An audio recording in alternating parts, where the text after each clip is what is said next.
예, 오늘 그 말씀 교회에 주시는 하나님의 말씀은 오늘 마지막 결론 맺 말씀입니다. 누가복음 1장 1절에서 4절 말씀, 이 말씀을 읽고 이제 예수사건 목격자들의 책은 어떻게 신약 성경이 되었나, 이 기독교 번역 컨퍼런스를 앞두고 이제 좀 미니 시리즈 설교처럼 나누게 되는데요.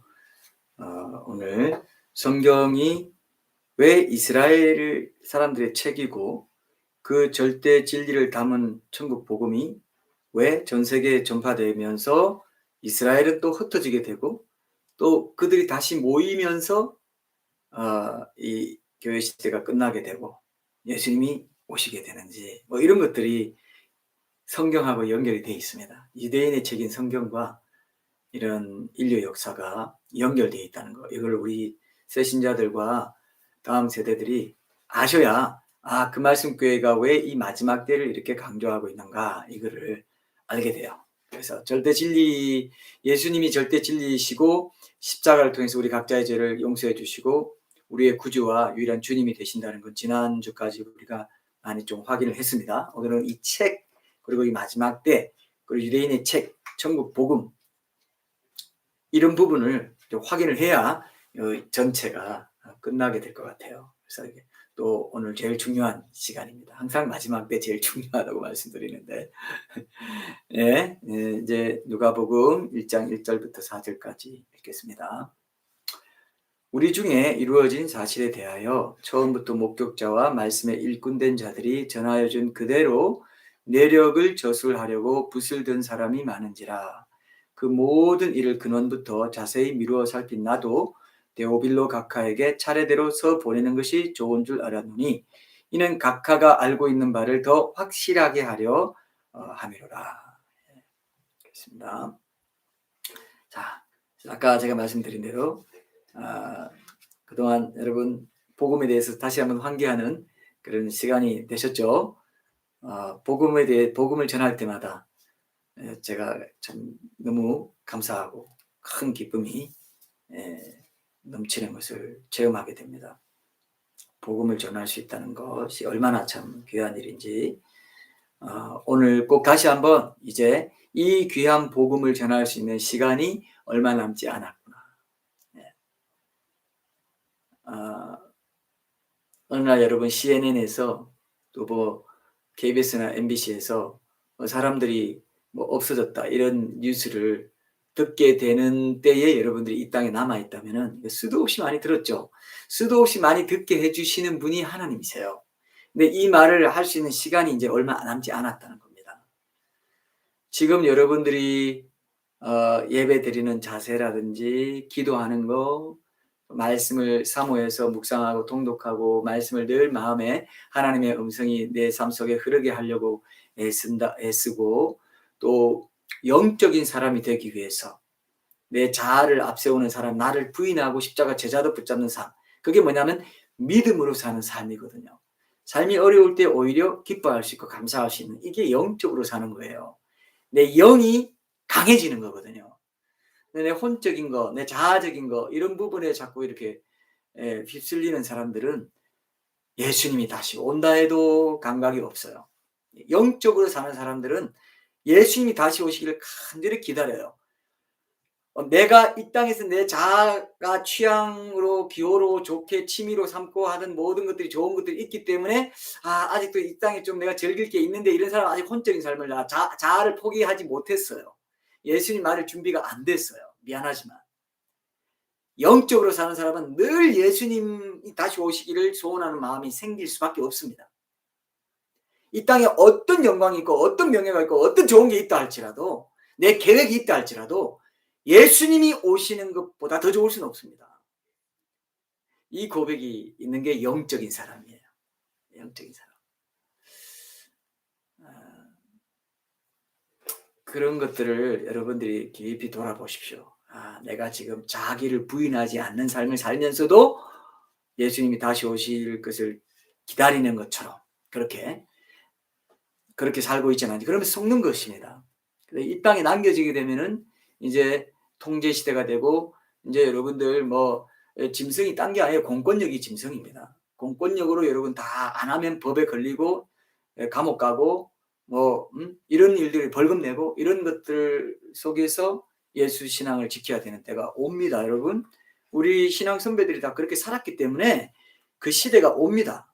근데 마지막 때에는 하나님께서 순교적인 신앙으로 살았던 사람은 신부로 혼인식을 하는, 신부를 어떻게 처참하게 환란기 때 완전히 예? 경상도 말로 이게 참 저는 이 어감이 좋아서 이걸 쓰고 싶은데 떼기장 친다는 말을 많이 하더라고요. 경상도 사람들은 떼기장을 쳐가지고 막 그냥 뭐 우리 씨름할 때 레슬링 같은 거 할 때 막 이렇게 내려 꽂고 하는 그런 거 있지 않습니까? 신부를 그렇게 하겠어요? 그렇게 하지 않죠. 신부의 반열에 드는 사람들을 지금 깨워가지고 곧 오신다, 시대적인 징조를 봐라, 이스라엘을 봐라, 이렇게 하면서 계속 깨워가지고 지금 하는 이 시간인 거예요. 근데 이게 얼마 남지 않았어요. 정신 좀 정말 똑바로 차리십시오. 이거는 노아가 비가 온다, 홍수가 진다. 그때 한 번도 비 오는 기후가 아니었습니다. 위에 물층이 딱 있어서 늘 그 아열대성 기후 비슷하게 온화한 날씨고 항상 좋은 날씨고 비가 온 적이 한 번도 없어요. 휴거 같은 게 일어난 적이 없어요. 이 시대에, 이 세상 사람들에게. 그러니까 있습니다. 주님은 들려 올라간다고 했습니다. 공중에 뜨게 된다고 했습니다. 분명히 그렇게 말했습니다. 천지를 창조하신 분이 그거 못하겠습니까? 이렇게 얘기해도 아니, 준비 안 해요. 지금은 방주를 만들어야 될 텐데. 노아가 막 큰 산에 방주를 만들고 있는데 사람들은 시집가고 장가가고 심고 집을 짓고 맨날 드라마에서는 그냥 결혼하니 많이 뭐 이런 얘기만 계속 하고 그냥 사고 팔고 집을 짓고 맨날 집세 얼마나 오르고 뭐 어떻고 뭐 아파트 값이 올랐니 뭐니 뭐 이 얘기만 하고 그대로 그냥 그대로. 그러니까 그게 뭐냐면은 정상적인 삶입니다. 맞습니다. 그러나 영적이지 않다는 거예요. 혼적이라는, 완전히 자아에 다 그냥 자아에 도취돼 가지고 이 세상 살 것만 생각한다. 그런 사람은 예수님과 함께 죽고 예수님과 함께 부활하는 것이 어떤 삶인지, 영적인 삶이 어떤 것인지 모르기 때문에 당연히 부활하신 주님 오실 때 들려 올라갈 수가 없어요. 롯의 처처럼 땅에 딱 붙어버립니다. 땅에 딱 지금 자아가 땅에 붙어, 이 세상에 붙어 있기 때문에 떼려고 해도 안 떼져. 그러니까 소금 기둥이 딱 돼버립니다. 딱 쳐다보면서 아이고 저렇게 좋은 게 많은데 딱 쳐다보면서 소금 기둥이 딱 돼버려요. 이런 얘기를 들을 시간이 이제 얼마 남지 않았다는 것입니다. 여러분, 꼭 여러분들이 기억하시고 오늘은 이 유대인의 책인 성경과 또 마지막 때와 또 천국 복음이 전해지는 것이 다 끝나는 때와 이런 것들, 이 천국 복음이 바로 성경에 담겨 있잖아요. 성경이 지금 이렇게 전해지고 있는 이 때가 끝나는 때가 이스라엘이 회복되고 이제 교회 시대가 끝나고 들림 받아갈 그 시점에 우리가 와 있습니다. 이스라엘이 회복되고 천국 복음이 전 세계에 지금 전해지고 있고 교회 시대는 곧 끝나기 직전에 지금 와 있단 말이에요. 그러니까 제가 우리 새신자들과 다음 세대도 이것을 깨닫고 그냥 교회 근성으로 왔다 갔다 하지 마시고 정말 예수님을 깊이 더 만나고 더 깊이 자기 영혼을 돌아보십시오. 네. 오늘 여러분 영상 보셨잖아요. 이스라엘이 회복된 게 분명하지 않습니까? 예수님이 뭐라고 하셨습니까? 예수님이 뭐라고 하셨죠? 누가복음 21장 24절 여러분 찾아보십시오. 이거는 꼭 기억해야 됩니다. 꼭 암송해야 돼요.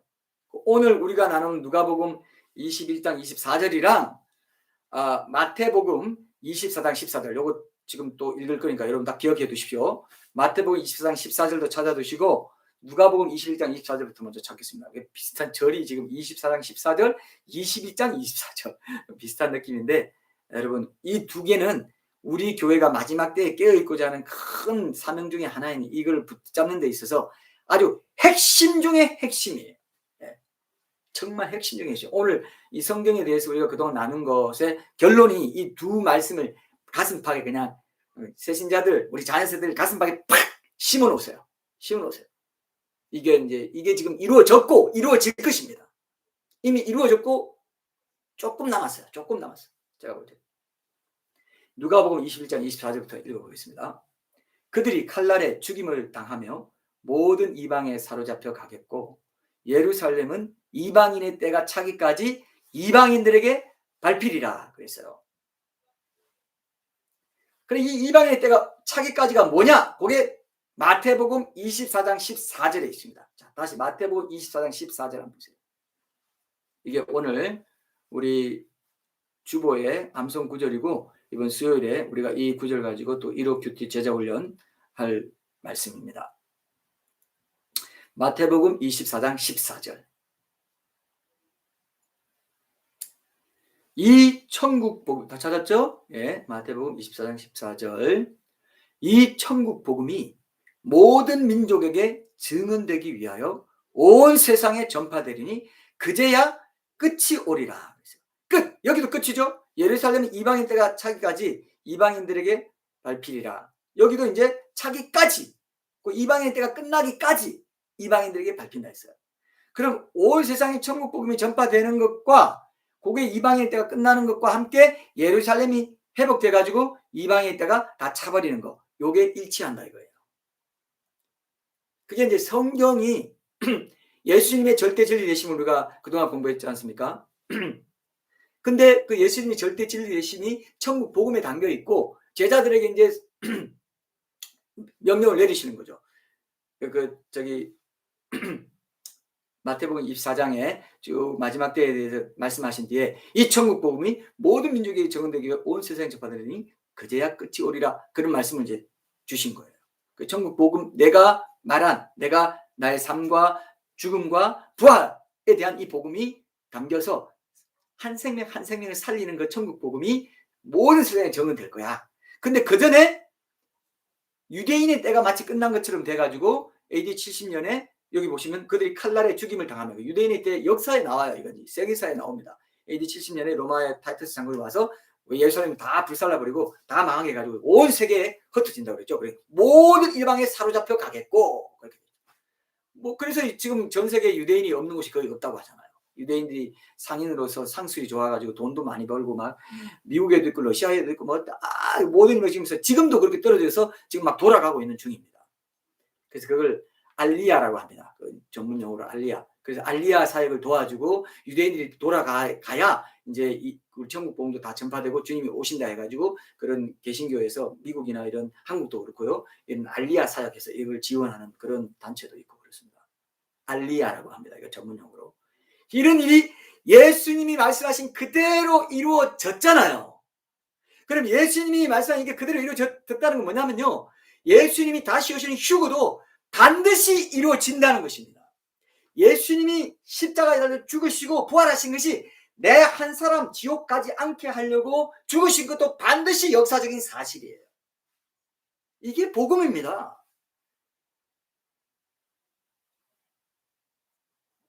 역사적인 사실이에요. 내가 지금 역사라는 시공간 속에 살아가잖아요. 근데 내 삶은 누구를 중심으로 돌아가냐면 누구를 주인으로 삼을 때 진정 의미가 있냐 하면은 예수님을 중심으로 삼을 때 진정 의미가 있게 돼요. 안 그러면 썩은 고목나무가 삑 하고 넘어지듯이 뿌리 없는 인생이 돼가지고 이 땅에서 즐길 거 다 즐기고 지나고 나면 허무하다. 그렇게 돼요. 제가 옛날에 우리 제자훈련 하신 어떤 집사님이 아버님께 좀 가서 기도 좀 해주시고 좀 해달라고 해서 제가 저기 서울의 어느 곳에 병원에 가서 이렇게 해드렸어요. 기도해드리고 아버님 좀 어떠십니까 하면서 이렇게 했는데 그분도 믿으셨습니다. 믿으신 분인데도 그분의 그 음성을 내가 잊을 수가 없어요.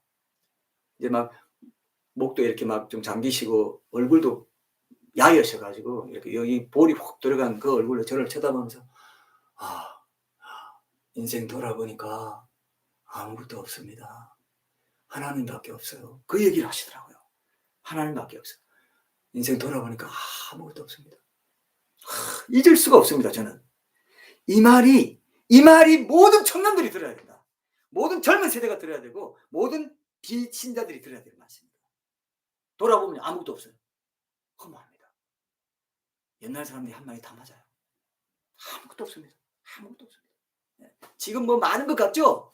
많은 거 앞으로 뭐 대단한 일이 일어날 것 같죠? 예수님을 하루하루 중심으로 삼지 않으면요 다 헛된 게 돼버려요. 아무것도 아닙니다. 미리 봐야 돼요. 이거를 미리 볼 수 있는 특권을 주신 게 우리 기독교인입니다. 성경을 보게 해주시, 성경을 알게 해주시는 그 특권이 뭐냐? 모든 사람이 미래를 미리 봐버렸어. 그래서 미래는 안 둬. 예? 같은 믿잖아요. 미래를 미리 봤기 때문에 이 현재의 미래는 안 두게 됐어요. 이미 미래 끝을 봐버렸어. 끝을 봐버렸어.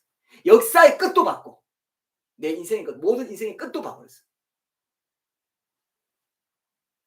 이게 얼마나 위대한 복음입니까, 여러분? 이거 놓치면요, 교회 뭐 열심히 다니고 뭐 하고 다 소용없습니다. 정말 신앙의 핵심을 붙잡으십시오. 특히 마지막 때는. 여러분, 오늘 우리가 영상에서 본 것처럼 그러면 예수님이 여러분 누가복음 21장 그 위에 누가복음 21장 24절 그 밑에 한번 보세요. 마지막 때에 대해서 뭐 예루살렘 회복, 이스라엘 회복되는 걸 말하고 난 뒤에 예수님이 이런 말씀하셨어요. 누가복음 21장 32절 한번 보세요. 누가복음 21장 32절.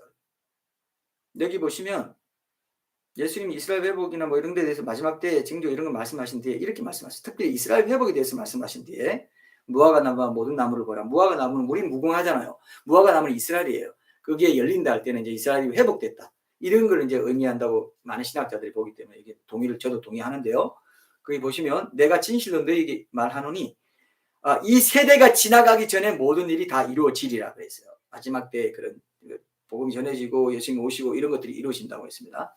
근데 한 세대가 그럼 언제냐 해가지고 이 또 신학자들이 엄청 미국에는 이런 것들 연구를 많이 했어요. 한 세대 연수가 여러분 한 세대 연수가 모세가 시편 90편 10절에서 한 말에서 한 세대 연수를 이제 봅니다. 보통 저도 뭐 일리가 있다고 생각해요. 이게 정확한지는 이제 뭐 주님만 아시죠. 모세가 시편 90편 10절에 보면은 여러분 90편 10절 찾을 수 있는 분들은 90편 10절 한번 찾아보세요. 시편 90편 10절. 뭐 시편 90편 10절에 보면은 이런 말씀이 있습니다. 모세가 이렇게 기도합니다. 우리의 연수가 70이요 강건하면 80이라도 그 연수의 자랑은 수고와 슬픔뿐이요 신속히 가니 우리가 날아가나이다. 이렇게 돼 있어요. 날아가나이다. 그러면서 한 세대가 이스라엘의 회복을 본 세대가 지나가기 전에 모든 일이 다 이루어진다 했기 때문에 그것을 이제 신학자들마다 좀 달라요. 이스라엘이 국가로 아까 여러분 보셨죠? 국가로 회복된 1948년을 그 기점으로 볼 건가, 한 세대의 기점으로 볼 건가, 아니면 예루살렘 여기 보면 예루살렘이 이방인의 때가 차기까지 이방인들의 발표를 했기 때문에 예루살렘이 이때 이스라엘을 상징하는 말로 예루살렘이라 한 건지 아니면 진짜 문자적으로 예루살렘을 말한 건지 그러면 문자적으로 예루살렘을 말했다면은 예루살렘이 회복된 1967년, 1948년과 1967년 이게 굉장히 중요한 인류 역사의 마지막 때의 시간표라고 할 수 있는 타이밍이에요. 이 시점이. 그래서 예루살렘이 회복된 때를 1967년으로 잡아가지고 한 세대를 보면 그러면 언제 안에 주님이 오신다. 이걸 이제 계산을 해놓은 것입니다. 이건 시한부 종말론하고 달라요. 어떤 특정한 해를 지정하고 날을 지정한 게 아니고 그 안에 언제든지 오시게 돼요. 언제까지 오신다 했을 때는 그 안에 언제든지 오늘도 오실 수 있고 내일도 오실 수 있다. 이렇기 때문에 시한부 종말론하고 다른 거죠. 이건 신학자들의 의견이고 그렇게 믿는 사람들이 굉장히 많습니다. 그래서 70년으로 잡으면 1948년으로 잡으면 1948년을 기점으로 70년을 잡으면 2018년이나 또 80년으로 잡으면 2028년. 그래서 2018년이나 2028년 안에 주님이 오신다. 그 안에 언제든지 오실 수 있으니까 우리 항상 준비하자. 100년, 200년 후에 뭐 이런 게 아니야. 이걸 안 믿으면 그렇게 믿어요. 100년, 200년, 우리 1000년 뒤에 할지, 2000년 뒤에 할지 우리 몰라라고 하면 그건 진짜 종말론에 완전히 이제 눈을 감은 사람입니다. 그런 사람들이 지금 있더라고. 실제로 있더라고. 난 그렇게 상상 못 했거든요. 근데 있더라고요, 실제로. 100년이고 200년이고 언제 될지 우리 아무도 몰라. 안다는 그런 교만을 버리라고 하면서 성경이 이렇게 돼 있는데. 그런데 67년을 예루살렘이 회복된 67년을 기준으로 보면은 그게 70이나 80년 되면 이제 2037년이나 2047년 안에 어쨌든 예수님이 다시 오신다. 이렇게 전망하는 사람도 있습니다. 근데 이건 시한부 종말론이 아니고 100년이고 200년이고 세워라 내워라 1000년 만년 이게 아니라는 겁니다. 이스라엘 회복을 아는 사람만이 때가 얼마 안 남았구나. 길어도 우리 다음 세대가 내 세대가 길어도 내가 사는 세대에 오실 수가 있겠구나. 지금 뭐 나이가 드신 70대신 분들이나 이런 분들은 뭐 그걸 보더라도 시간이 뭐 안 맞으면 또 못 볼 수도 있겠지만 어쨌든 이런 정도로 하나님 예수님께서 이래도 너희들이 지금이 마지막 때라고 생각 안 하냐? 내가 분명히 힌트를 다 줘놨잖아. 이 세대가 지나가기 전에 모든 일이 다 이루어지리라 했잖냐. 그걸 본 세대, 그 무화과 나무가 새롭게 무궁화가 우리도 1945년에 됐고요. 그때 이스라엘이 회복될 때 많은 나라가 회복됐습니다. 아시아나 이런 데 많이 회복돼요. 그 영국 제국 하에 있던 나라들, 이런 나라들이 회복되고, 그러면서 이제 어떻게 보면 마지막 때의 시간표가 짝깍 돌아갔다고도 할 수 있는 그런 거예요. 사탄은 이거 굉장히 싫어합니다. 이렇게 말하면 뭔가 이상하게 생각하고 이상한데 이렇게 하도록 만들어놨어요. 왜? 중요한 것마다 사탄은 태클을 걸어놨다 했잖아요. 구원파, 은사파, 이런 거 다 중요한 것마다. 그래서 신앙이 떠가지고 영적으로 살아갈 수 있는 방언을 하고 이럴 때는 영적인 그런 힘을 얻을 수 있고, 육신적인 그 소욕을 죽여나갈 수 있는 그런 것들 다 이상하게 방언 귀신방언 하면서 다 장난쳐놓고, 종말도 다 이렇게 이상한데 시한부 종말로 나냐? 이런 식으로 다 해놨고, 그렇게 다 해놨어요. 여러분 썩지 마십시오. 총명 있는 자는 666을 헤아릴 수 있다. 이렇게까지 얘기했지 않습니까? 얼마 안 남았어요. 그러니까 최대한 기대도 몇십 년 이런 정도 안에 언제든지 오실 수 있다. 이렇게 봅니다. 그러니까 그런 맥락에서 보니까 지금 모든 전자화폐나 생기고 이런 것들도 다 지금 맞춰서 착착착착착 진행되고 있다는 것입니다. 놀라운 일들이 지금 벌어지고 있는데도 이걸 모르시는 분들에게 전혀 이 감을 안 잡고 하시는 분들이 신실하고 좋은 목사님들이나 성도들 중에도 많아요. 그래서 저는 이제 점점 주님이 제 마음에 이제 묵상하면서 알게 해주신 게, 그런 분들은 이제 환란 후에 남은 사람들을 전도하고 그들을 통해서 이제 이렇게 세워가지고 우리가 이걸 놓쳤다 해가지고 이렇게 할 사명이 있나 보다, 이제 이렇게 생각하는 분도 많습니다. 그래서 부르심이 달라서 그런 거다. 왜냐하면 성경이 이렇게 돼 있는데 어떤 사람이 이걸 이스라엘 회복을 보여주고 역사적인 사실인데, 어떤 사람은 이스라엘 회복, 이스라엘 아무것도 아니야, 이스라엘 그냥 세속적인 나라가 그냥 우연히 그냥 생긴 거고 이스라엘은 영원히 교회로 대체됐어, 끝났어. 그러니까 그 사람들이, 그런 사람이 엄청 많습니다. 근데 신실하고 좋은 분들이 너무 많아요. 너무 아까운 분들이. 근데 저분 그러면 저렇게 그걸 소원하고 기다리고 있지 않은데 예수님이 오시는가? 여기에 대해서 신학자들이 또 이제 논쟁을 하면서 그러시지 않을 것이다. 왜냐하면 마지막 때 그 복음서의 비유를 보면은 기다리는 사람에게 온다고 예수님이 힌트를 많이 줘놨어요. 나중에 이제 그런 부분도 한번 살펴볼 기회가 있을 겁니다. 자세히 한번 살펴보겠습니다. 그래서 여러분들 이거 휴거될 자에게 이걸 알게 해주세요. 저는 그걸 알았어요. 휴거될 자에게 믿는 마음을 주시더라고요. 휴거 안 될 자는 안 믿어요. 믿으라고 해도 안 믿더라고요. 그러면 여러분 정신 차려야죠. 휴거 안 되고 남았을 때 어떻게 할 거냐 이거예요. 그걸 견뎌내는 것은요, 신사참배 고문 받는 거하고 똑같아요. 옛날 신사참배 일제시대 때 불고문 뒤에 등 찢이고 손톱 빼고요.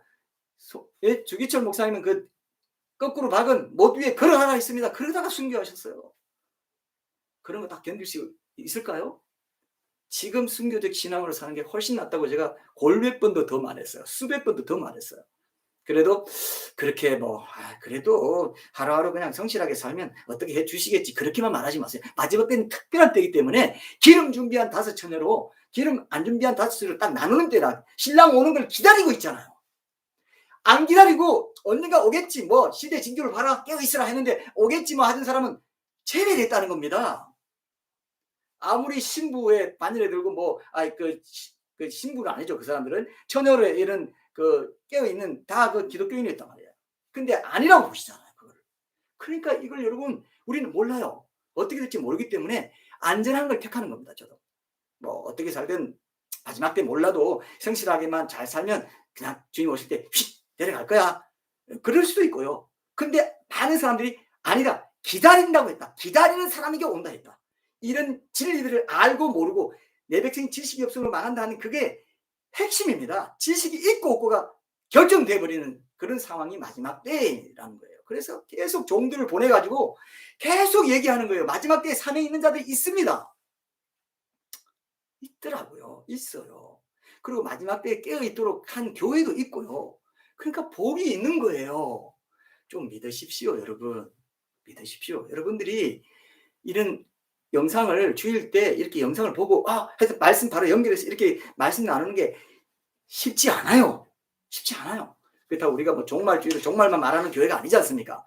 일상생활 속의 주제들을 계속 해나가면서 중간중간에 적용하기 위해서 계속 말하는 이런 것들을 한번 정리하고 새 신자들과 다음 세대에게 정리하기 위해서 다시 한번 제가 이걸 강조하고 있잖아요.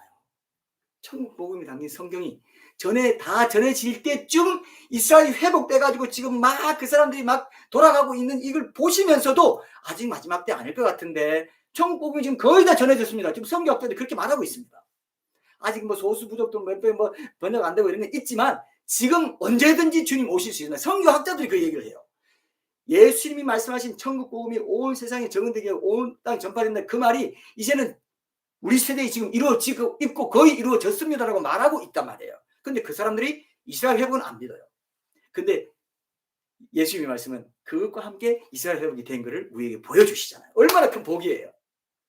일반 사람들은 지금 복음이 다 전해진 것 때문에 마지막 때라고 생각하고 있는데 이스라엘 회복은 전혀 모르고 뭐 휴거가 있고 뭐 유대인의 때가 끝나고 이방인 때가 끝나고 그러니까 교회가 휴거되고 그다음에 유대인들이 본격적으로 환란 받는 7년 환란 적그리스도 체제 속에서 성전에 모시고 자기가 앉아가지고 자기가 하나님이라 한다 그러고 예수님이 다니엘이 말한 바 가정한 것이 멸망에 가정한 것이 거룩한 곳에 선 것을 보거든 읽는 자는 깨달을지죠. 뭐 이런 얘기는 우리는 다 해석이 되지 않습니까 지금.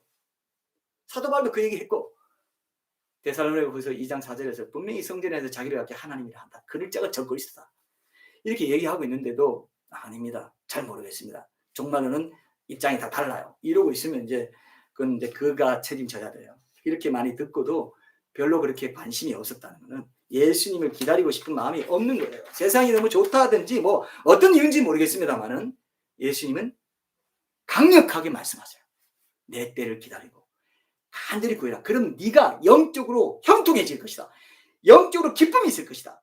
모든 상황에서 기뻐하고 범사에 감사하는 게 뭔지 알게 된다. 그 기준이 있을 때 예수님이 다시 오시면 기다리는 그 기준이 있을 때 그게 마지막 때라는 겁니다. 이걸 제가 그동안 강조해 왔죠. 여러분 우리 새신자들도 다음 세대도 이걸 기억하십시오. 이걸 미리 알게 해주시는 것은 하나님의 은혜예요. 제가 괜히 이렇게 약장사 하듯이 말하니까 제 말은 믿지 마십시오. 그냥 성경을 믿으십시오.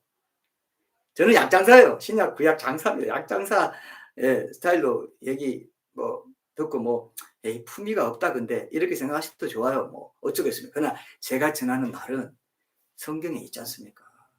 이걸 기억하시고 그렇구나. 이걸 붙잡아야 되겠구나. 이거를 생각하시면 좋겠어요. 근데 이 지금 메시아를 지금 이 유대인들이 기다리고 있지 않잖아요. 메시아를 기다리고 있잖아요. 예수님이 오셨는데 그게 이제 중요한 마지막 때의 또 징조라는 거예요. 적그리스도가 나타날 징조예요. 왜냐하면 예수님이 이건 찾지 마세요. 요한복음 5장 43절에 보면은 나는 내 아버지의 이름으로 왔으면 너희가 영접하지 아니하나 만약 다른 사람이 자기 이름으로 보면 영접하리라 그랬어요. 그래서 지금 유대인들의 대다수가 안 믿고 너 개신교 절대 우리는 예수야 인정 안 해 하고 있는 그게 하나님 말씀의 성취가 이루어지고 있는 것입니다. 적그리스도 오면은 맞이하게 되는 그게 지금 여러분 눈에 보이잖아요. 유대인들이 예수를 얼마나 싫어하는지 아시죠? 원수로 취급하고요. 다른 애들 그런 보도나 영상 이런 데 보면요. 그 유대인들 중에 예수님 믿은 메시아닉 주가 예루살렘에 있는 교회에 들어가려고 하는데 유대인들이 못 가게 막이고 막고 막 욕하고 막 이런 장면 다 나와요. 핍박받고 있어요. 왜? 예수 싫어하니까. 메시아 아니라고 하니까. 우리는 메시아를 기다리고 있어. 적그리스도가 딱 옵니다. 실제로 적그리스도가 실존 인물로 온다 이겁니다. 제3성전에 앉아가지고 자기를 가리켜서 하나님이라 할 자가 오는 것을 우리가 보고 있으면서도 그거 상징인데 적그리스도는 수많은 인류 역사 속에 히틀러나 이게 다 역사 속에 있었고 마지막에 딱 나타난다 볼 수 없어. 세계 단일 정부가 들어서가지고 사람들 통제하고 666 해가지고 그거 없이는 그 표 없이는 매매 못하게 하고 이런 일 없어. 다 상징이야. 이렇게 말하는 거를 여러분 용납하시면 안 된다는 겁니다. 꼭 기억하시고 여러분들의 삶의 초점을 이 마지막 때에는 예수님의 다시 오실 것에 대한 신랑 예수님이 다시 오실 것에 대한 그런 내 초점을 맞추세요. 왜냐하면 예수님이 분명히 말했어요. 이 성경이 곧 내게 대하여 증거하는 것이다. 요한복음 5장에 보면 너희가 영생을 얻기 위해서 성경을 탐구하고 상고하고 연구하고 읽고 있지만 이 성경이 곧 내게 대하여 증거하는 것이다. 왜? 성경이요. 여러분 성경 우리가 쉽게 펼쳐보는 이 성경이 1500년이라는 시간에 걸쳐서 왕부터 농부에 이르기까지 40명 정도 되는 그런 사람들이 기자로 참여한 책이에요. 근데 시차가 다른 시대에 기록됐는데도 일관성과 통일성이 놀라울 정도예요. 헛소리 하는 게 하나도 없어요. 왜 그런지 아세요? 예수님이 그 책의 주인공이기 때문에 그래요. 예수님을 계속해서 지시하고 있어요. 오실 메시아, 오신 메시아, 오신 메시아가 온 인류를 위해서 하신 일, 이것만 통일스럽게 쫙 얘기하고 있기 때문에 창세기 3장 15절부터 원시복음부터 여인의 후손으로 내가 메시아를 보내겠다, 구원자 보내겠다. 아담과 하와에게서부터 그때부터 쫙 온 게 예수님에 대해서 얘기한 거예요. 누가복음에도 보면 부활하셔가지고 제자들에게 모세의 율법과 시편과 선지자들이 그래 내게 대하여 증거한 모든 것이 이루어져야 하리라는 것이 이것이라 하면서 예수님 부활하신 것들을 이런 얘기를 해주신 거예요. 그러니까 이 통일성이 있다는 게 여러분 66권의 책이 통일성이 있다는 게 놀랍지 않습니까? 유일한 저자는 성령님이세요. 하나님 한 분이세요. 그래서 여러분 40명의 사람들이 기록했지만 원칙적으로는 그들을 가르쳐 성경 저자라고 하지 않아서 성경 저자라고 하지 않아요. 성경 기자라고 해요. 왜? 기록한 자들이라는 것입니다. 성경 저자라고 하지 않고 기자라고 하는 이유가 바로 거기에 있습니다. 그래서 여러분 생각해봐요. 내가 예를 한번 들어볼게요. 내가 펜을 들고 어떤 글을 썼습니다. 여러분 오늘 이제 결론적으로 중요한 성경에 대한 것 좀 얘기하고 끝낼 겁니다. 내가 펜을 들고 어떤 글을 써요. 근데 그 펜이 그 글을 쓴 건가요? 아니면 내가 그 글을 쓴 건가요? 실제로 종이에 닿아서 어떤 글을 작성한 도구나 통로는 펜이죠. 그죠? 근데 그 펜을 움직여가지고 그 글을 쓰게 한 주체는 누굽니까? 나잖아요. 나. 그렇게 써진 글의 저자는 펜이 아니고 나라고 한다는 것입니다.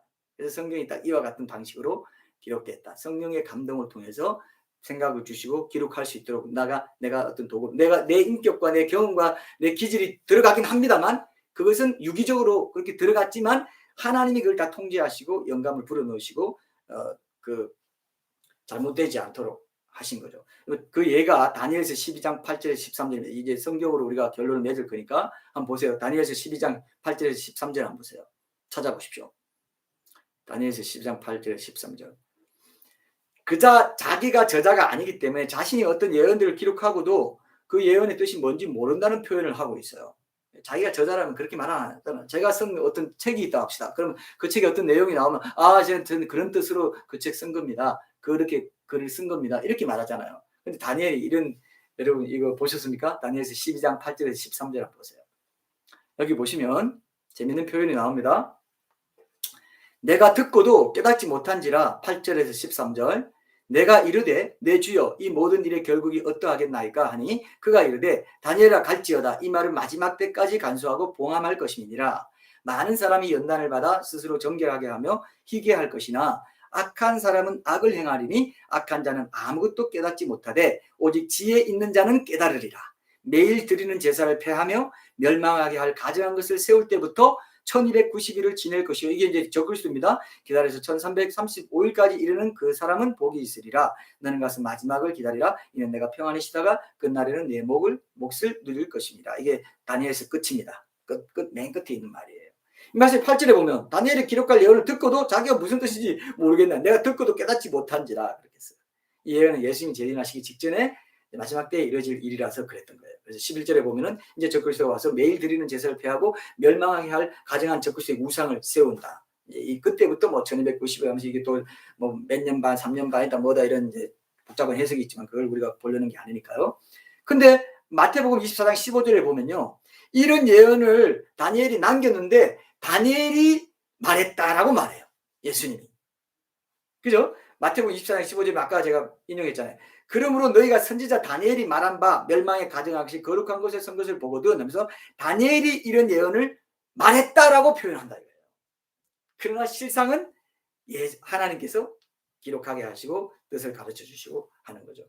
이런 식으로 이제 성경이 기록되어 있다. 그래서 하나님의 책인 성경은 참 하나님이시면서 동시에 참 사람이신 예수님처럼 인간의 책임에서 동시에 참 하나님의 책임 그런 특성을 가지고 있는 거죠. 예수님이 하나님의 아들이잖아요. 예수님이 하나님의 아들, 예수님이 하나님의 말씀이죠. 성경도 하나님의 말씀이죠. 그게 이 예수님이 이 땅에 오신 거, 성경이 이 땅에 형성된 거 똑같은 방식을 취했다는 겁니다. 예수님이 어느 날 갑자기 짠! 나 하나님의 아들이 하면서 하늘에 뚝 떨어지지 않았잖아요. 모든 자연적인 방법을 다 사용해서 그죠? 마리아의 처녀의 몸에 잉태되시고 앵앵 하고 자라서 막 침 흘리면서 어린 시절 보내고 유아시절 아장아장 걷고 막 마리아와 요셉이 그랬을 겁니다. 뒤집다 원래 애가 이렇게 누워 있다가 뒤집는 것이 또 굉장히 큰일입니다. 저도 이제 같이 이제 기억이 나요. 성주가 뒤집은 거. 뒤집으면 이제 기어가기 시작해요. 기어가다 보면 점점점 뭐 잡고 일어나요. 이게 본능입니다, 애들. 그러면서 이제 지금도 그 영상 찍어놓은 거 있는데 진짜 귀여워요. 게다가 조금 벽이나 이런 거 대해서 조금 잡고 뭐 선반이나 이런 거 잡고 탁 잡고 침 흘리면서 막 일어나려고 막 이렇게 해요. 그러니까 누워 있다가 뒤집어요. 뒤집는다. 얘 많이 자랐네. 뒤집으면 이제 기어가기 시작해요. 기어가면 이제 조금 일어서려고 막 하다가 나중에는 놓고 하다가 넘어지고 막 이러지만 나중에 조금씩 막 걷고 그래요. 예수님이 그런 과정 다 거쳤어요. 어린애 시절, 유아 시절 다 거치고 12살 누가 보면 12살 나오잖아. 오늘 우리 본문에 12살 나오고 그다음에 이제 사생의 몫으로서 일하고 뭐 공구 같은 거 다 들고 뭐 다 집집마다 다니면서 뭐 하고 아마 단골 손님 많았을 겁니다. 그럼 그 예슈아 히브리 말로 예슈아고 그러니까 예슈아 좀 불러라. 뭐 전화가 없으니까 전화를 못 하고 이제 막 가서 똑똑똑 그리고 여기 요셉님 사시는 곳이죠. 그 큰아들 저 장남 몫으로 일하는 줄 알았는데 요셉 따라 좀 우리 집에 와서 좀 해주세요. 이렇게 다 한 거예요. 일상생활 다 거치고 자연적인 그런 모든 다 거치고 십자가에 못 박혀 죽으시고 그렇게 사시고 가르치고 십자가에 못 박혀 죽으시고 부활하셨어요. 하나님의 아들로 인정되셨다. 그런 것처럼 이 책도요. 이 성경책도 그대로 그냥 하늘에서 뚝 떨어져서 이게 성경 66권 내가 천상에서 다 완성해서 너희들이 내려주마 그렇게 안 했다는 겁니다. 하나님의 말씀이 성육화되는 과정도 이 역사는 시간 공간 속에서 다 자연스러운 과정을 거친 것처럼 성경 말씀도 사본이 되고 뭐 누가 적고 오랜 시간이 걸리고 1500년에 걸쳐서 40명이 참여하고 이런 상황에서 이렇게 적고 이런 상황에서 저렇게 적고 뭐 데오빌로가 이렇게 필요해서 로마 교회 그 데모빌로 새신자들에게도 같이 보도록 보내고 또 뭐 무슨 뭐 골로새 교회 보내고 데살로니가 교회 보내고 고린도 교회 보내고 고린도 교회 문제가 많다더라 다 해가지고 다 복잡한 과정 다 거친 후에 성경으로 하나님이 완성을 시키는 것이에요. 그게 우리가 보는 지금 이 성경이에요. 옛날에는 사본밖에 없어가지고 뭐 마태복음 이런 거 어느 교회에 마태복음 있고 사본이 있고 어느 교회는 누가복음 있고 뭐 수천만 원 했어요. 우리 돈으로 한 1000만 원, 2천만 원 넘게 하는 거예요. 사본이 비싸가지고 인쇄 종교개혁 때 인쇄되고 나서 이렇게 책이 많이 나오게 되고 얼마나 귀한 책인지 몰라요. 이 책이 수천 년, 수백 년 동안 지은 책이면서 엄청난 역사를 가진 책이에요. 그러니까 하나님의 책이죠. 그리고 우리가 미래를 알 수 있게 해주셨고 미래에 대해서 깨어있게 해주셨잖아요. 성경을 여러분 우리 다음 세대들 기억하십시오. 성경을 내가 부모로부터 자연스럽게 읽고 묵상하고 그 안에 있는 내용을 알고 세상이 어떻게 돌아가는지 알게 된 거. 성경에 보면 욥기 우리 요즘 묵상하는데요. 땅을 허공에 다시며 그랬어요. Nothing, on nothing. 땅을 허공에 달았다. 그때 뭐 전부 다 직사각형으로 땅이 전부 직사각형으로 코끼리 4마리가 받치고 있는 이런 신화적인 상상을 하던 시대에 그때 그 옛날 수천 년 전에 욥기에는 하나님은 땅을 공간에 다셨다. on nothing에 다셨다라고 말하는 책이 어디 있습니까? 성경에 그렇게 기록되어 있다니까요. 성경이 얼마나 기가 막힌 책인지를 여러분 기억하시고 성경대로 살면 확실합니다. 영원한 천국도 사실이에요. 영원한 천국도 사실이에요. 여러분 이게 여러분 가슴을 뛰게 해야 됩니다. 근데 여기 보면은 근데 이제 우리가 이제 제가 이제 어제 전화 끊겨서 잠깐 이제 요약을 좀 해드릴게요. 이게 이제 사실 결론적으로 조금 여러분들이 알면 좋기 때문에 오늘 그 1장 우리 누가복음 1장 1, 2절 우리가 이제 다 아는 말씀이니까 따로 뭐 다루지는 않겠지만 한 가지 그 단서가 되는 오늘 나눌 말씀에 단서가 되는 게 있어요. 우리 중에 이루어진 사실에 대하여 처음부터 목격자와 말씀에 일꾼된 자들이 전하여 준 그대로 내력을 젖으라 하고 붓을 든 사람이 많았다 그랬어요. 그래서 많았기 때문에 거기서 진짜 성경이 될 만한 책과 아닌 책이 시간을 통해서 아까 그랬잖아요. 자연스러운 역사라는 시공간 속에서 정경이 만들어지는 게 하나님의 뜻이었기 때문에 아니면 요건 딱 처음부터 정경이야 이렇게 하지 않았어요. 하나님이. 하늘에서 뚝 떨어뜨려 야 이건 정경이니까 이걸로 무조건 성경 66권에 포함시켜 이렇게 안 했단 말입니다. 자연스럽게 많은 사람들이 감동받고 한대로 다 했다가 자연스럽게 교회에서 권위가 인정되고 이거 보니까 진짜 사도 세 가지 원칙이죠. 사도가 썼냐? 원저자가 사도냐 아니면 사도의 제자냐. 그래서 사도의 제자 중에 이제 바울의 제자가 누가였어요. 그리고 베드로의 제자가 마가였어요. 베드로의 통역관이었어요. 마가는. 그래서 베드로가 수십 번, 수백 번, 수천 번 얘기했던 거를 이제 마가복음을 마가가 적으라 해서 베드로가 사실 베드로복음이라고 할 수 있어요. 베드로가 말했던 거를 그대로 다 옮겨 적었다. 이렇게도 봅니다. 그래서 마가복음을 지금 좀 빠른 속도로 얘기하면 2시간 만에 다 할 수 있는 얘기다. 이렇게 보는 분들도 있어요. 실제로 그렇습니다. 그래서 2시간, 3시간 막 이렇게 설교하면 요즘 중국 지하교회 가면 3시간도 설교하고 그러잖아요. 로마나 어디 다니면서 막 한두 시간씩 하고 옛날 사람들은 옛날 유대인들은 또 구전 문화 이 암기하는 게 뛰어났기 때문에 뭐 이 탈무드나 미시나 이런 데 보면은 이 랍비가 얘기하는 것을 학생들이 모두 다 암기해 가지고 다른 사람이 전하는 이게 굉장히 중요한 교육 과정이었습니다. 근데 그 당시 유대인들도 그런 구전 문화에 익숙해 있었고 암송을 잘하기 때문에 마가는 그냥 맨날 들으니까 완전히 다 외워버렸어. 그래가지고 마가복음을 썼다. 이렇게 보면 여러분 정확하게 아는 것입니다. 왜냐하면 옛날 유대인들의 구전 문화는요, 우리처럼 이렇게 뭐 귓속말 놀이 할 때 뭐 맨 앞에서 누가 뭐라고 말하겠으면 끝에 가면 엉뚱한 소리 나오는 거 있잖아요. 근데 옛날 구전 문화, 유대인들의 구전 문화는 그런 게 아니죠. 하나도 틀리면 안 돼요. 토시 하나 틀리면 안 돼요. 그래가지고 랍비가 이렇게 얘기할 때 학생들이 그런 얘기를 듣고 외운 게 얼마나 정확했냐면 이런 표현까지 나와요. 그 기록에 나옵니다. 마치 그 학생들의 지갑 속에 돈이 얼마 있는 걸 정확하게 물리적인 그 물건이 들어있는 것처럼 외웠다는 거예요. 그렇기 때문에 여기서 전하준 그대로 내력을 저술하려고 부서진 사람이 많았다 할 때 그 구전 전통이나 그것이 자료로 남아있고 그런 어떤 자료로 이렇게 단위별로 이렇게 남아있고 하는 그런 것들을 잘 그 근원부터 자세히 살펴가지고 나도 이렇게 저술했다. 이런 표현이 이제 오늘 결론적으로 나오는 거예요. 그런데 그런 사람이 많았어요. 그러니까 전부 다 하면 지금 66권이 아니라 660권도 됐을지 몰라요. 엄청나게 많았다는 겁니다. 신약 성경만 해도. 그러니까 27권이 되기까지 하나님께서 자연스럽게 그죠?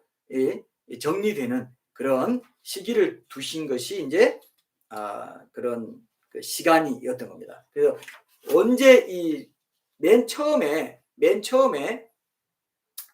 신약 성경이 맨 처음에 정경 목록을 만든 사람은 이단자였어요. 영지주의자 마르시온이라고 원래 초대교회 때 저스틴이라든지 기독교 변증이 발전하게 된 것도 이단자들이 뭐 엉뚱한 소리 해가지고 그걸 바른 교리를 변호하다 보니까 변정학이 발달했거든요. 사실 그렇습니다. 기독교 변 지금도 마찬가지죠. 사실 잘못된 거하고 뭐 종말론에서도 지금 종말론을 막 무천년을 가르치고 막 그냥 뭐 상징이다 다 해버리고 지금 역사적인 사실을 중시하는 기독교 변증에서 역사적인 사실이고 하나님 말씀 그대로 이루어진다고 우리가 믿고 있는데 역사적 사실이 이루어지고 있는데 이스라엘이 회복됐는데 역사적으로 회복되고 그 말씀이 그대로 이루어진 걸 변증에 좋은 전도의 자료를 사용해야 되는데 그게 상징이라고 하니까 이거 잘못됐다 하면서 이 종말론이 더 발전한 거예요. 그러면서 교회가 환란에 휴거되는 것까지 더 발견하게 되고 그걸 강조하게 된 게 한 1세기도 안 됩니다. 지금. 예, 왜냐하면 이스라엘 회복되는 여러분 이스라엘이 회복되기 전에 환란전 휴거나 이런 데 대해서 상징이 아니라고 말했던 사람들은 어떻게 말하는 줄 아세요? 학자들이요. 이스라엘이 곧 회복될 겁니다. 그렇게 말했어요. 성경에 그렇게 돼 있기 때문에 예루살렘이 회복된다고 돼 있기 때문에 이게 상징이 아니기 때문에. 근데 그 전에 칼빈부터 뭐 이런 사람들 다 뭐 어떻게 보면 이스라엘은 다 망했고 이제 교회로 다 대체됐다. 이스라엘이 회복된 거 보기도 전에 다 이렇게 믿어버렸는데 그렇지 않다. 회복된다고 누가 보면 이렇게 돼 있고 오늘 우리 읽었잖아요. 돼 있기 때문에 마지막 때가 되고 이방인 때가 되고 천국복음이 다 전해질 때쯤 되면은 이스라엘이 실제로 국가적으로 회복된다라고 신학자들이 미리 얘기를 했어요. 근데 그대로 됐어요. 1948년에. 그리고 1967년에 예루살렘도 회복됐어요. 근데 그 전까지 계속 켈빈이나 어거스틴이나 이제 그건 상징이고 교회가 이제 이스라엘은 영원히 없어졌고 교회가 됐다. 그럼 로마서 11장 같은 데 보면 예루살렘이 이스라엘이 없어졌다고? 아니야. 하나님 그들 버리지 않았어. 여러분 로마서 11장을 정독해 보세요. 그대로 그 사실이 나와요. 마지막 때에 이방인의 이제 때가 다 끝나고 이방인의 수가 차기까지 이스라엘의 들은 완악하여졌다. 이방인의 수가 다 차면 그들은 예수께로 돌아온다. 이렇게 돼 있어요. 로마서 11장에도 그렇게 돼 있는데 그걸 다 무시해버리니까. 그러니까 종말론이 진짜 참된 종말론 찾는 게 기독교 변증이 돼버린 거죠. 그래서 저도 마찬가지였어요. 나름대로 이제 변증 전도자로서 이런 것들을 좋게 해서 이스라엘 회복된 거 이게 성경 사실이죠. 역사적인 사실입니다. 그대로 예수님도 이 땅에 오셔가지고 십자가 지시고 부활하셨고 부활의 증인이 돼가지고 제자들이 예수님을 안 전했으면 기독교가 지금 있겠습니까? 왜냐하면 예수님 십자가 달릴 때 다 도망갔는데 무슨 수로 로마까지 순교까지 하면서 로마까지 정복하는 그런 기독교 힘 있는 기독교가 됐겠습니까? 부활이 있어야 논리적으로도 합리적으로 부활이 있었고 부활의 증인이 되면서 온 세상에 지금 수십억이 기독교를 믿는 전 세계적인 종교가 되는 거예요. 천국복음이 모든 민족에 적용된다고 하는 대로 이슬람교는 뭐 중동 지역 중심이고 불교는 아시아 지역 중심이고 다 큰 종 힌두교는 인도 중심이고 한데 기독교만은 초지역적이에요. 전 세계적인 종교가 됐어요. 안 들어간 데가 없어요.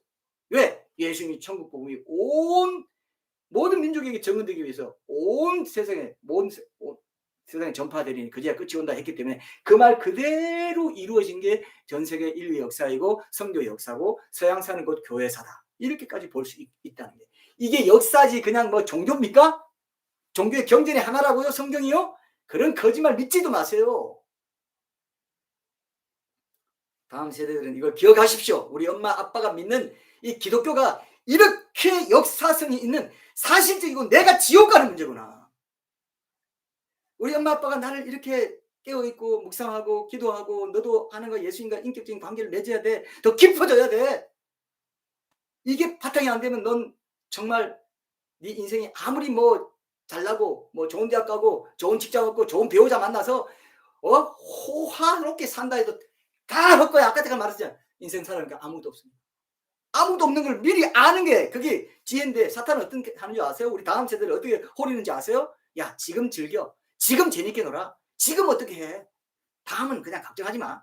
요 시대가 지금 요 세대가 이런 걸 가르치고 있기 때문에 욜로라든지 뭐 이런 사상들이 다 이 뭐 워라벨 해가지고 뭐 이거 다 뭐 좋은 거죠. 뭐 의미는 있지만 그냥 이 현 세대의 영적인 가치가 아니고 현 세대에 내가 즐기고 내가 적당히 편안하게 잘 쉬고 잘 먹고 잘 살고 돈 많이 벌고 여행 다니고 좋은데 뭐 먹고 이런 거에 집중하게 만드는 이 세대이기 때문에 우리 다음 세대가 다 오염돼 있어. 근데 지금 우리 교회에 속한 다음 세대는 그렇게 살아서는 안 돼요. 예수님이 사실이구나. 역사구나. 그리고 지금 곧 오시는구나. 항상 여기 먼저 깨어있고 봐야 되겠다.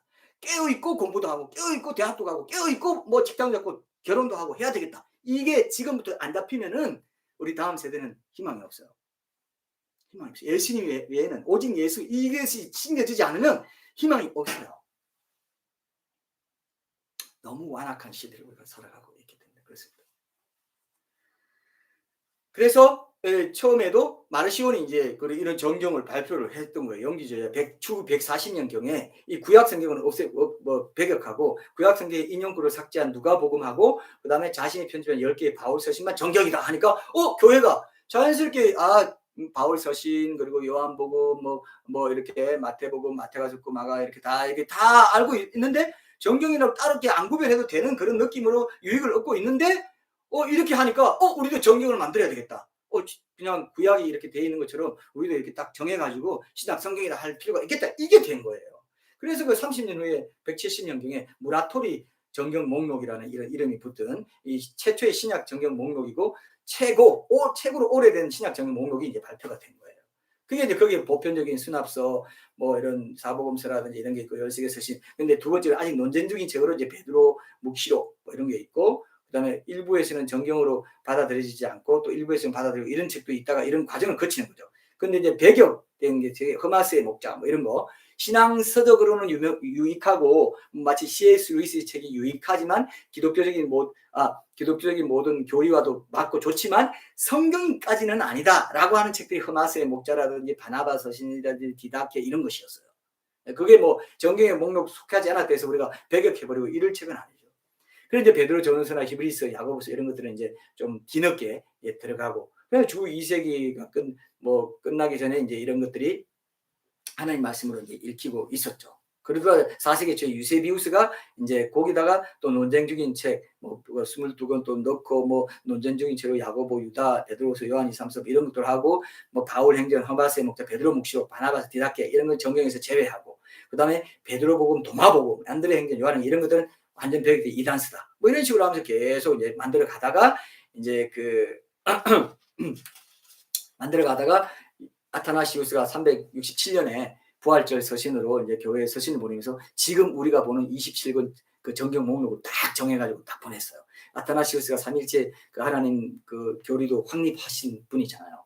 그걸 그대로 397년에 카르타고 공회 그 당시 지역 교회들의 그 주교들이 다 모여가지고 그걸 그대로 공인한 게 카르타고 공회의 신약 성경 27권. 지금 우리가 보는 이 27권이 다 완성이 된 겁니다. 몇백 년이 걸렸죠. 우리 예수님이 이 땅에 와서 몇십 년 동안 사신 것처럼 하나님의 책임, 하나님의 말씀 책, 이 성경도 그런 자연스러운 과정을 거쳐 어디 하늘에서 뚝 떨어지지 않았다는 것입니다.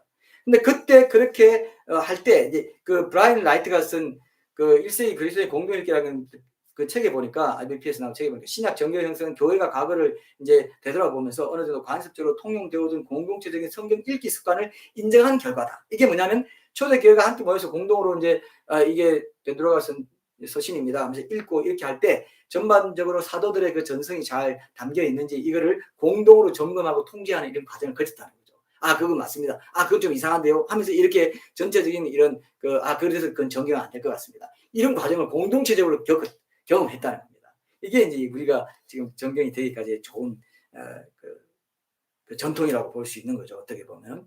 제가 오늘 마지막으로 결론적으로 이제 요 8가지만 제시하고 끝낼 텐데요. 한 5분 정도 더 하겠습니다. 옥스퍼드 대학교의 성서학자인 그 존 바튼이라는 사람의 책을 제가 봤는데 이 신약 정경이 이게 정경에 해당할 만하다 하는 게 8가지 요건을 잘 이렇게 제시해 놨더라고요. 성서의 형성이라는 책에 비아 출판사에서 나오는데 첫째는 인용이라는 거죠. 어떤 책을 경전이라고 주장하려면은 먼저 다른 책들이 그 책을 어떤 식으로 언급하는지를 관찰해야 되는데 이 성경에 속한 한 책이 성경에 속한 다른 책을 이렇게 언급하는 거. 이런 경우에 그 책은 정경이라고 할 만하다. 베드로후서에 보면은 여러분 아시죠? 3장 15절 16절에 보면 이런 말씀 나와요. 또 우리 주의 오래 참으심이 구원이 될 줄로 여기라. 우리가 사랑하는 형제 바울도 그 받은 지혜대로 너에게 이같이 썼고 서신을 썼죠. 그리고 또 그 모든 편지에도 이런 일에 관하여 말하였으되 그중에 알기 어려운 것이 들어있으니 무식한 자들과 굳세지 못한 자들이 다른 성경과 같이 그것도 억지로 풀다가 스스로 멸망에 이르는 다른 성경과 같이 이만 벌써 바울의 서신서들이 그 당시에 성경처럼 대우받고 있었다 이거예요. 그런 것들이 여기 성경에 나오잖아요. 그래서 인용을 하면서 이렇게 인정해주는 베드로 사도가 수제자잖아요. 그리고 뭐 가톨릭은 초대 교황을 베드로 광장, 뭐 엄청난 넓은 광장도 만들 만큼 베드로는 당시로는 최고의 권위를 가진 제자였는데 최고의 권위를 가진 제자가 자기가 서신을 쓰면서 우리 형제 바울도 이렇게 썼고 다른 성경과 같이 억지로 풀면 안 돼. 그 바울이 쓴 책은 성경에 해당하는 반열에 해당하는 책이야. 서신이야. 이렇게 인정해 준 거예요.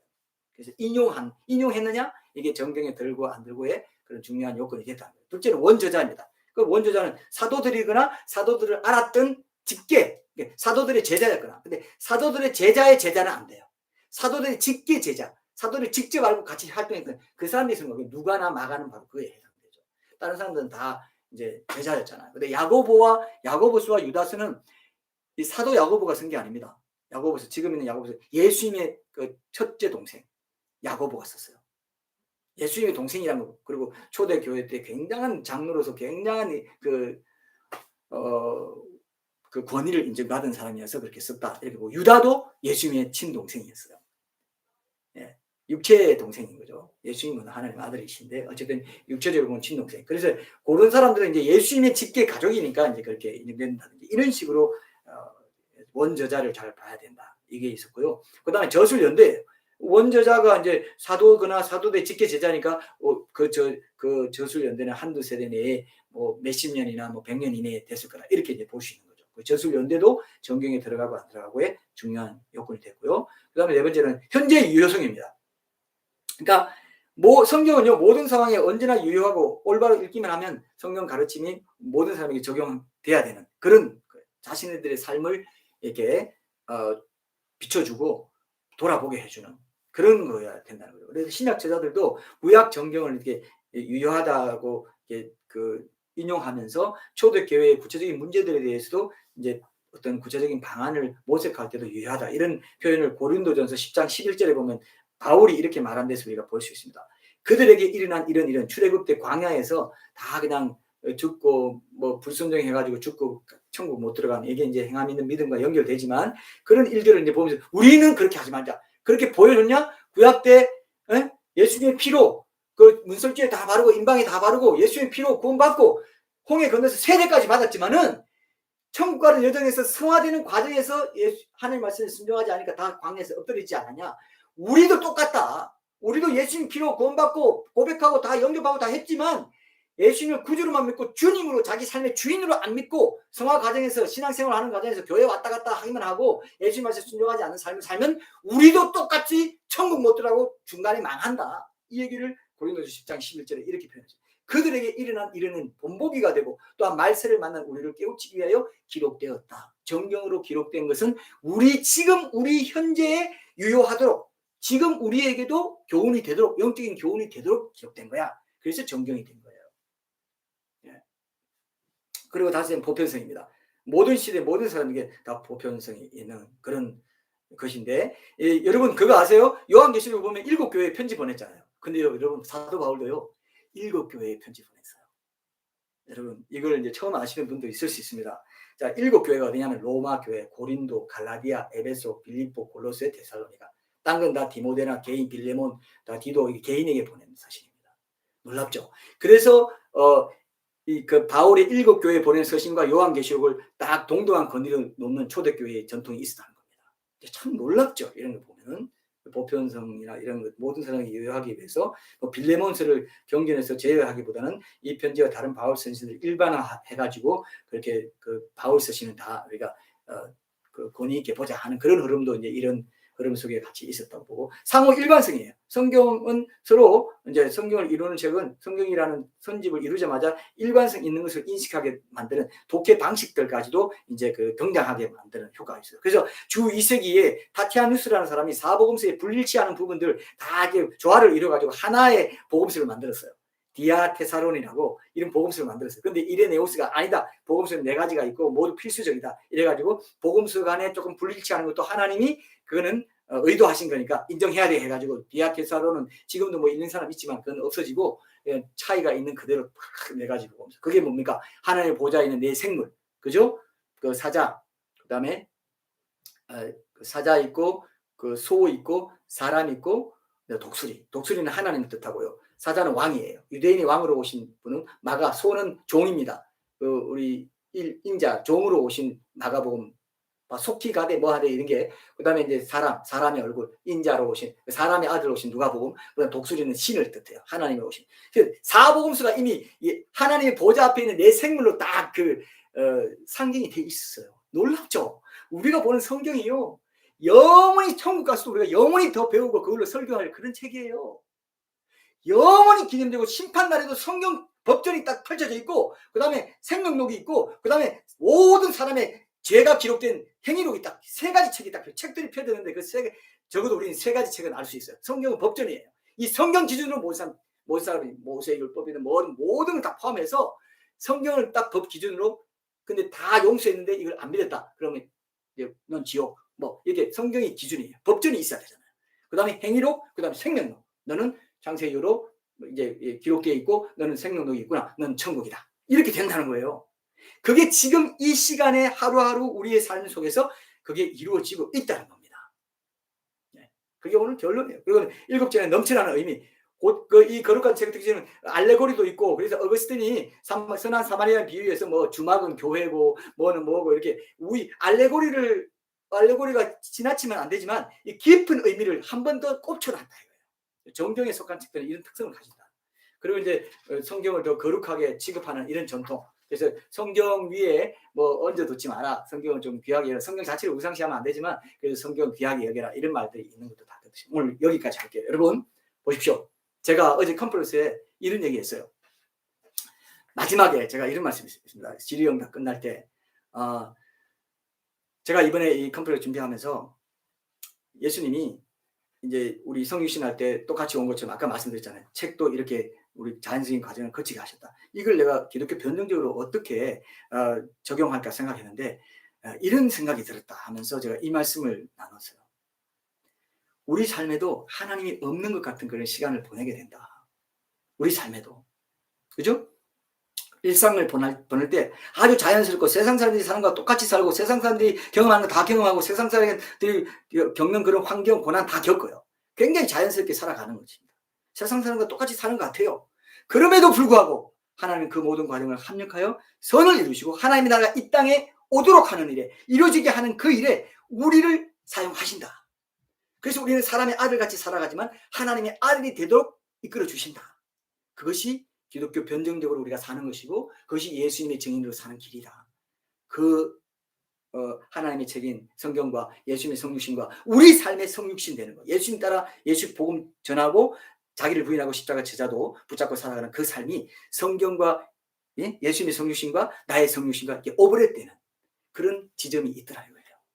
그러니까 우리가 예수님이 다시 오실 마지막 때를 알리는 거, 또 우리가 자연스러운 환경 속에서 마치 하나님이 날 안 도와주시는 것 같은 그런 환경 속에서 살아간다 할지라도 예수님도 그랬고 성경도 그랬고 하나님의 말씀을 실천하고 하나님의 말씀이 되어서 하나님의 아들이 되어서 하나님의 말씀을 드러내는 예수의 증인을 살아가는 우리 삶에도 자연스러운 것 같지만 결국 그 모든 것이 합력해서 선을 이루시고 하나님 나라가 이 땅에 오도록 하는 축복의 통로로 내 인생을 사용하신다.